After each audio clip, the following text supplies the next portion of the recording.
Для того, чтобы повстречать человека, который является вашим настоящим спутником жизни, как сейчас принято говорить, нужно обладать качествами.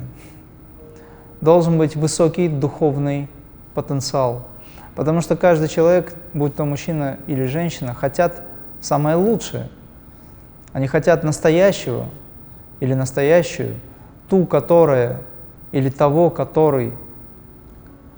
Но соответствуем ли мы этому уровню? Зачастую мы требуем от союзника или супруга, супруги какие-то качества, которыми сами не обладаем. Начинать нужно с себя. И когда вы действительно сонастроены, когда вы внутри себя преображаете, то вы можете притянуть ту душу, которую вы ждете внутри, в сердце. И та душа, которая притянется, либо это мужчина, либо женщина, смотря кто для кого, соответственно, она может соответствовать тем желаниям или может отвечать тем требованиям души, сердца, к которым вы устремлены. Но для того, чтобы это произошло, нужно научиться любить самому. Ну а если человек научился любить себя, не как эго-принцип, а себя как божественное начало, научился любить безусловно, то тогда он оставляет без внимания, какой уровень развития у его союзника. Он оставляет без внимания, потому что его безусловная любовь, она все принимает, все принятия. И тогда он сможет, этот человек, помогать возвыситься своему близкому человеку, которого он любит. Поэтому безусловная любовь намного выше, естественно. Она находится в сердечном центре, как минимум, а не в Манипура или Свадхистана чакре, в третьем или втором центре, либо первом. Потому что там привязанность, любовь-привязанность. А тот, кто находится в состоянии любви-привязанности, он привязывает своего любимого человека к себе. Это эгоистическая любовь. Поэтому встретить того суженого, ряженого, ну или как-то еще, мы можем в любой момент, когда будем готовы. Требования выставляете прежде всего к себе. Ну а если вы полюбили человека и не знаете, кто это, но вы полюбили, я думаю, что этого достаточно. Потому что есть сам принцип любви.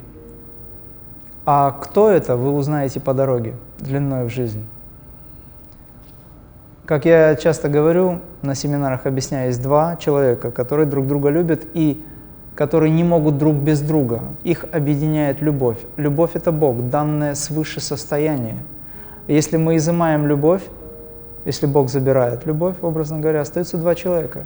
Они просто остаются как два человека.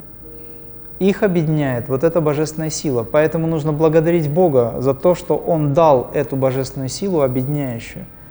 И тогда, направив эти энергии сердца, души к одному, нужно стремиться к тому, чтобы научиться любить безусловно в божественном состоянии.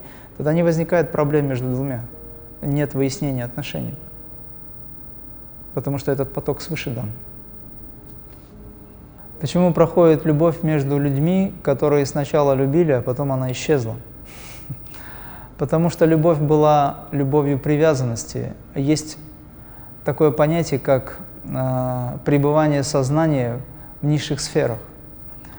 Обычно люди любят эгоистически. И когда возникает это чувство, оно, конечно, и химически выражено тоже, но прежде всего оно выражено астрально. Этот человек мог ему напомнить что-то. Он мог ему напомнить о том, что он раньше виделся, встречался в разных телах, в прошлых жизнях. Сейчас двое встретились, у них есть взаимопритяжение. Также и химически выражено. Это очень близкие люди. Но это не значит, что надо жениться. Потому что эти люди могли быть братьями в прошлых жизнях, друзьями, может, врагами, может, отец-мать. Это сейчас не важно, но важно, что они встречались, и у них были какие-то общие дела. Но тут, в этой жизни, молодой парень красивый, молодая девушка красивая, и они решили, что они любят друг друга. Но не обязательно жениться. Можно продолжать любить друг друга помогать друг другу. Не обязательно для этого входить в отношения очень близкие. Прежде всего, чем это сделать, нужно хорошо задуматься, взяв ответственность на себя. У мужчины всегда должно быть чувство глубокой или высокой ответственности за того, кого он берет в жены. Потому что мужчина – это творец, это активное начало. Муж смотрит в сторону Бога, внутрь себя, смотрит на Бога. А женщина на мужа своего, есть такое выражение. Поэтому если муж не чувствует ответственности, то такая женщина будет страдать, а он за нее будет отвечать перед Богом. И если мы говорим о том, что люди женятся, то тогда эту ответственность надо на себя взять. А сейчас посмотрите, у молодежи какая ответственность? Они друг друга испытывают, переходя от одного партнера к другому, изыскивая лучшего. И это называется любовью. Это не называется любовью. Это неправильное отношение. Таким образом, создаются неправильные связи, обиды и все, что с этим связано.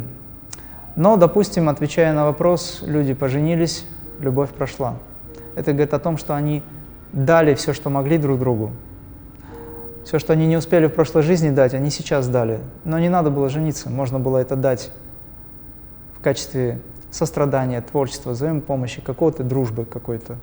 Не обязательно было жениться, но раз женились, тогда уже мужчина должен отвечать. Он должен вести ее, свою супругу, до конца. В мусульманстве в этом отношении, если этот процесс происходит, и мужчина решает взять в жены еще одну женщину, потом еще одну, а потом еще одну, 4 женщины в мусульманстве мужчина может взять. Он за всех отвечает головой перед Богом. Бывает так, что по причине болезни души не устраивает его первая жена, либо вторая, неважно, но он не перестает относиться к ней должным образом, он не перестает ее уважать. Может, любовь заканчивается, потому что на самом деле эгоистическая любовь всегда заканчивается. Умы так устроены, что они всегда ищут что-то лучше.